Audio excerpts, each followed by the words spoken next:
Good morning, everyone. Welcome to another episode of The Final Third. I think this is episode 10 or 9. We'll figure it out later. But my name is Bill Ulivieri, the owner of Senecal Capital Management. We're a wealth management firm and insurance producer here in the Glenview area. And with me is Matt Berrafato and Karen Kopan, and I'll give them a few seconds, 30 seconds to introduce themselves. Great. Thanks, Bill. My name is Matt Berrafato. My company is Elephant Hunting, and I am the Elephant Hunter. I help people find their purpose in life. That's really what I do. I do coaching. I really think that something that's always struck my heart is those people who find themselves in the final third of their life. And it's not a bad thing. It's just be aware of it. For my case, my dad's 90. When you divide his age by 3, when I'm 60, if I live as long as he does, I'm in the final third of my life. So that just means we have a limited amount of time to get some things done if you got some concerns. So our concept here is really to have a conversation with you. If you're in that final third and you have some issues, if we were having a cup of coffee at a coffee shop and you overheard us and you'd say, I need to hear what you're talking about. That's what we're talking about here. Issues that are on the table. And today we're excited to have Karen with us. So Karen, why don't you introduce yourself? Yeah. Hi, my name's Karen Kopan. I'm a critical care nurse practitioner. I'm on my 33rd year of practice now, and I have a company called Intensive Karen, and my mission is to have everyone over the age of 18 to have their advanced directives in place and completed and talked about. So that's what I'm here to talk about this morning. And again, these podcasts are not meant to make you feel bad. They're not meant to let you give up hope that I only have 30 more years left. Really, the goal for these is to inspire you to say, yes. Listen, let's be honest. Let's have a conversation without borders. We're going to talk about this final third. If you're 60 years old, maybe you've got 10 to 15 years of active physical lifestyle, but the rest really is going to be a more sedentary life, and you're not spending as much. I mean, it just seems to be the way it is. And so, Karen, tell me a little bit more. When you said that you're looking to accomplish this magnificent, magnanimous goal, and that is you want everybody over the age of 18 to have an Advanced Medical Care Directive in place. And as I was saying before, I can't get my kids who are in their 20s to clean their room or to put the mirror back, close the refrigerator door fast enough. Right. How are you going to get these kids who have trouble adulting take on such a serious task? And explain for us what is an advanced directive? Okay, so first of all, an advanced directive basically is a way to have your voice heard if you are in a position where you can't speak for yourself and have your wishes honored. And if anyone is a person that likes to be in control of the things that are going on in their life, it's very difficult if you're in a situation where you cannot control the decisions that are being made about your own body, your own health. And that's what I see in some cases. Individuals are unable to speak for themselves. They're critically injured, seriously ill, and family members or friends sometimes are left guessing, am I making the right decision? I think this is what they would want me to do. I hope they're not mad when they wake up. Right. Question for you. So I happen to be have the power of attorney health care. Mm-hmm. Just give me what's different about when you say an advanced directive. What's different about that when I am? Is this a form of one of those? Yes. Tell me a little bit about that. An advanced directive will include naming a power of attorney for health care, and that's the agent, as they're named, who can make those decisions for you. Okay. So besides naming a power of attorney for health care, then you also make decisions about the type of care you would like if you were in situations where maybe in a comatose state or severely brain injured or some other type of terminal condition, end-stage cancer or other type of health condition, and you're unable to speak for yourself. You'd make decisions about how aggressive you would want life support to be if death were near. Mm-hmm. And then you can also, that power of attorney, your agent can then make decisions about all kinds of things for you, including starting or stopping treatments, moving you to a different facility, having access to apply for, if you needed to apply for Medicaid or other services, to home care, hospice, they can help implement your wishes. So is the Advanced Medical Directive, is that a standalone document for the person who is terminally ill, or maybe it was a car accident, or is it really just to shed light for the person who you've currently designated as the power of attorney for your health? So I guess you're asking what. Is it a standalone like legal document? Yes. Or is it really merely just a set of guidelines for the person that you've already designated? Right. Power of Like, attorney? should that be part of my power of attorney, or is it? I mean, because when you look at, I know that there are certain things in that power of attorney that talk of some of the things you said, but not anywhere the detail that you said. Is that right? So that if you think of like an umbrella of advanced directives, Yes. you name a power of attorney for healthcare. Yes. Got it. Then you also have your living will or directive Okay. saying this is what I want. Then you also have to think about DNR status, CPR, Right, if you right. want that done. Some people in the community would have what's called a post form. So there are different parts of the document that will be covered when you plan your advanced directives. And it is legally binding. Okay. You have there are different forms that can be used, but it depending on what you use,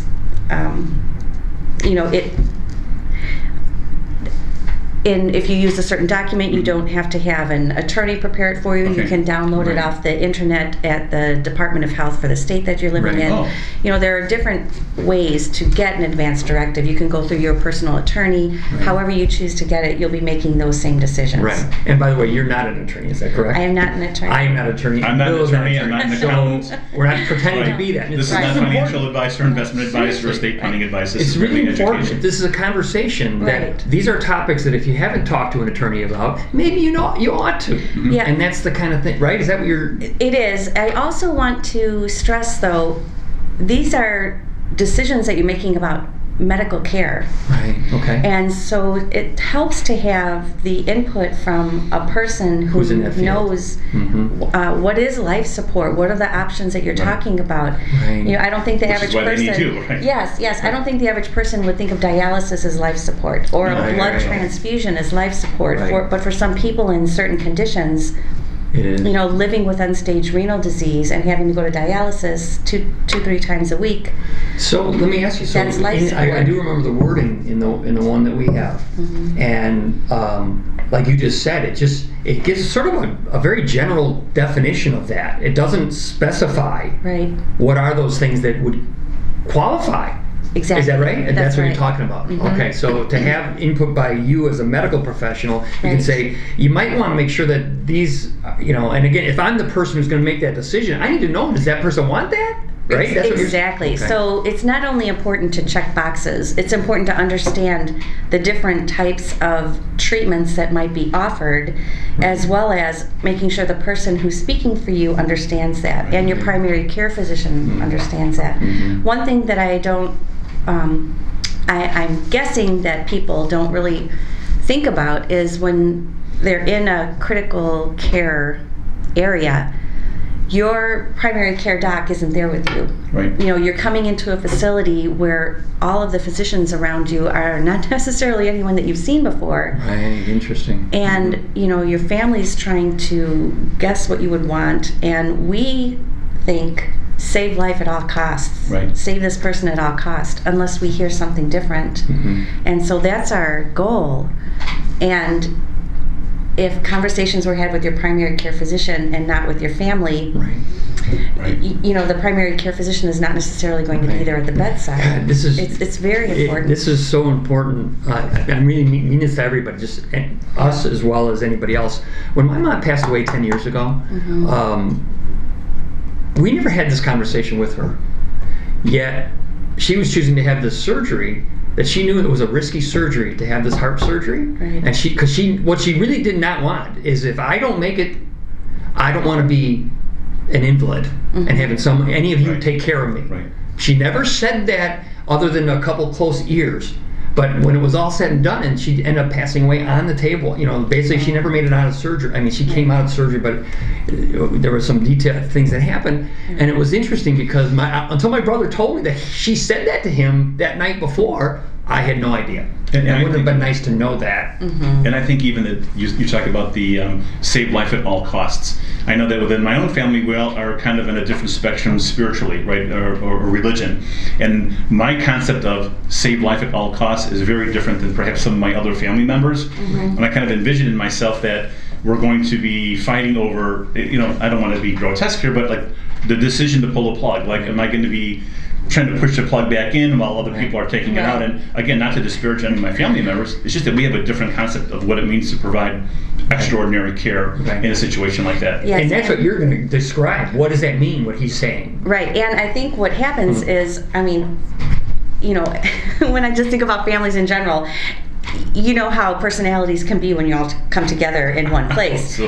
So messy. Put that together with now mom's critically ill or Right, dad's, you know, right. all those behaviors are just going to escalate. Oh my gosh. Right. And everyone wants what they don't want this person to leave, Right, you know. yeah, right. So it's very difficult to separate me as the daughter. I don't want to say goodbye to my dad, Right. Right. versus I have to do what dad wanted. wants. We all want what's best for very them, but we have a difficult. different idea of what that means. Yes, and naming that power of attorney who can really stand in that place Right. for you, Wow. and not be selfish about wanting you to Right. stay. And cave into the if pressure. that's- That would be Yes. more my concern. Am I going to cave to the pressure of the family because Right. there's like 5 eyes on me saying, so you're going to be the one Right, responsible for pulling? Right, but however, when you got a directive that says from the person that this Yeah. is exactly what I want, Yes. that gives us the, Yes. you know, even if you don't have the courage, you say Gives us the mandate. that's what he wants. Exactly, that's It what gives he us wants. the plausible deniability when somebody else. I mean, kind of, right? Yeah, I mean, right. they're giving us an excuse or the permission to carry out their actions. Right. That's right. So you had mentioned the term a pulse form. Oh, Could you describe that quickly? POLST, POLST. POLST. and yeah, POLST. it's a provider's order for life support treatment. heard of that, yeah, right. Yeah, and it's something that people who are living in the community, it's not for someone that's in a hospital setting, it's someone who's living with a chronic disease or a terminal illness where it wouldn't be surprising if that person died within the next year, let's say. And they've had conversations with their provider and they've expressed wishes that if something happens to me, I don't want to be resuscitated. In that situation, that form is posted on the refrigerator, and Right. So people, you know, first responders that Can might see be it. called into the home, that's where they look to see that document. right. And if that's not there, how do they have to act? Right, and saving life, That's right. absolutely saving life. Mhm. So in that particular instance, I mean, I can imagine a phone call to me as someone who's on the power of attorney of healthcare for my mom and dad. My sister lives in a different city. My mom and dad, I mean, we're all relatively close to each other, but we do have different, you know, we're all about 20 minutes away from us. How do we make this document, how do we make these documents present? I mean, other than Matt, who carries them with him everywhere like a handkerchief, what does the normal Yeah. person, the average No. person do to keep these documents close at hand? Yeah, I met someone who said they keep it in their glove box, Mhm. which is surprising. Right. But I would say not to store them locked away in a safe Right, or in right. a file cabinet. You know, have it in a binder, or that's what I provide when I work with people. I have a bright, you know, binder that's on a bookshelf, or everyone knows this is the That's place where it where it is. is. Yeah, Right. so that all you have to do is grab that binder. Everything. Do you is want in one it. copy of it or two? I mean, is it Multiple copies. There should be a Multiple, okay, copy good. for your healthcare provider. If you're ever in the facility where you would likely be brought if something Right. were to happen, Have them. and bring it anytime. Yeah, if you have a minor surgery, just, oh, by the way, here are my advanced directives. I'd like them on file. And it doesn't have to be Scan signed them. by an attorney. It could be just a. That's correct. Okay. And a document that I like using is called the 5 Wishes. 5 Wishes, okay, that's right. And Okay. that has your signature witnessed by 2 people who are not related to you. Okay. Which makes it And- binding. Right, and it's signed on the same date as you signing it. They witness you signing that document. Right. Mhm. So the idea behind it is to have, I mean, not the whole general idea, but have this conversation way earlier than, when I say way earlier, you don't want them when they're in the thick of the disease, That's or right. and especially if they can't comprehend. Yes. But I'm thinking along the lines of, if you have it when, like before my mom was in the surgery, not the surgery, but in that place. You know, 5 months before that would have been a better time to have this conversation. She's able to be calm and talking about it and saying, this is what I really want or not want. Is that what you agree, or what's your Absolutely. thoughts? You know, because of my nursing background, I grew up always in my career, Right. over the years, I talked with my family often about life and death because I saw it so often, Right. and we would sit around the dining room table. My dad would, just unplug me. I don't want any of that my dad's stuff. the same way. And they're very black and white, but there's a lot of shades of gray in there. But he did have a cardiac arrest at home, and the paramedics did revive him after a long period of time, so he never woke up, but he was still alive because his heartbeat returned and his blood pressure returned. So then my mom and I and my brother, we were faced with, are we going to remove the ventilator? What would he have wanted? And for my mom, it was so easy for her to make those decisions. She wanted to speak with the family priest that they knew and trusted very well, just to make sure that it was okay from their beliefs, religious beliefs. And then she said, well, we know exactly what he wanted. We know, there's no question. Right. Awesome. And it gave her comfort, and she felt good being able to do what he would want. Right. And there's a certain sense of peace for your dad also, that maybe deep down subconsciously along the way he knew that things were going to be carried out to his wishes. Absolutely. And he was very, very comfortable until he passed away. So 33 years of intensive care witnessing. Yes. We have got about 4 more minutes of this episode. Can you give us some crazy stories that we wouldn't normally see on local TV or in the news? Being respectful of yes. HIPAA and privacy, but I'm sure you've seen some. You could write a book about this. Yes, I could. I have chapters in my head and some on paper. But I guess I would tell 2 stories. One where advanced directives were beneficial, and one where I wish we had advanced directives, because I come into the room hoping that I have what I had one time, which was a gentleman introducing himself as the patient's son and his power of attorney, and I've talked with my parent, and I know exactly what they want. And the parent had a subdural hemorrhage, which is a bleed in the brain. It's between the skull and the brain, so it's in between that space. And so as that expanded, it was causing symptoms on the brain. So his father couldn't speak for himself, and he had to make a decision: do we do major surgery? And he decided if it would bring him back to being his normal self, yes, let's go ahead and try it, because he was a very high-functioning elderly man in his 90s. But then after surgery, there were complications with seizures, and in order to control the seizures, we had to give him more medications, and then we had to put him on a breathing machine, and he put a time limit on that. Okay, I'll give you 48 hours. Interesting. And if he doesn't get better, then we're going to stop all of this, because that's what he told me he wanted. Got it. So he weighed the risks and benefits of the decisions, doing something, not doing something, and where would it ultimately respect what my dad wanted. And then it turned out that they chose comfort care in the end, and he passed away. And that was just a perfect example of how clearly communicating advanced directives work, versus another situation that I had where a family member did everything for the patient in the moment with the best choices that they had, and trying to make the decisions that they thought, and other family members just distraught. My dad would have never wanted this. I can't believe we're doing this. If he knew that we did this, he would be so upset with us. And it's so distressing for the family. It's such a heavy burden to make those decisions and not know, am I doing the right thing? So. And you're living with that as an heir, right? As the son or daughter or husband or wife, you're going to live the rest of your life almost being haunted by the fact whether they're looking down on me, being really, really mad that I did this course of action. Instead of thinking of all the great, wonderful memories you have, and the death where we did everything we could, honoring mom's wishes or honoring my brother's wishes, and having the memory of that as everyone has to leave, right?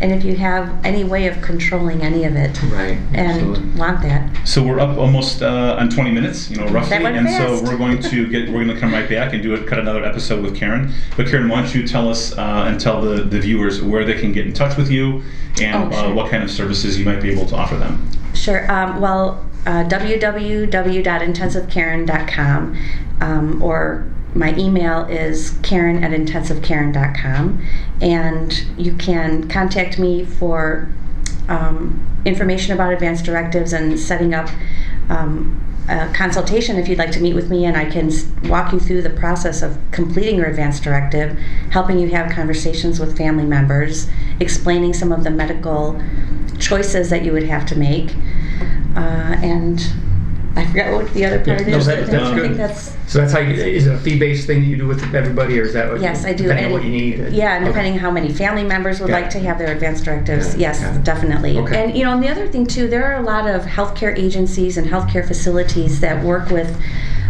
staff who are talking with elderly, and if they want some type of information in general about advanced directives, I'd be more than happy to Yes, contact bring you. a presentation or great. some type Excellent. of Beautiful. To educational the event staff, right? to So the you would staff. come in and give a Sure. present, like a lunch and learn. Absolutely. Okay, Mhm. excellent. Yeah. How about you, All right. Bill? Bill Ulivieri, Senecal Capital Management, again, wealth management, IRAs, 401ks, and rollovers. We also are offering long-term care insurance and the guaranteed income paychecks that many people who are in retirement really need. Again, to provide that sense of reduced anxiety about how to make your basic expenses. Okay. And they can contact me at 847-686-4800 or info@senecalcapital.com. And I'm Matt Berrafato at Elephant Hunting Incorporated, and really would you can contact me, Matt at elephanthunting.net. Matt at elephanthunting.net, and I do coaching, but it's really a process of, I always do a free session. The first one session is always free because I want people to get a taste of this. But these are the kinds of things that are within your family arena, connected to your financial arena, connected to your career arena because you don't know where you're at, and certainly your physical arena. So there's a lot of arenas of your life that are connected. And again, we want to have a conversation. So please reach out to us. It's really a matter of, we know where to get information that will help solve your challenges it might be. So that's what Send us a message through Facebook, Absolutely. email, phone call. Again, we're trying to offer these type of conversations to people in the North Shore area, Glenview. Karen, you're from the Evanston area, That's if I right. understand. So, we're going to try to bring this North Shore community together, because I tell you, every person I talk to either is dealing with it right now Yeah. or just got over a big life event like this. And Right. it's like this quiet crisis of our time. Absolutely. Yes. So, and if you like what you're hearing, please like us and then pass it Share on to it. other people. Like and Please share. share Like it. and share. We would love that. All right, we'll be back in a few minutes. Thank Thanks. you.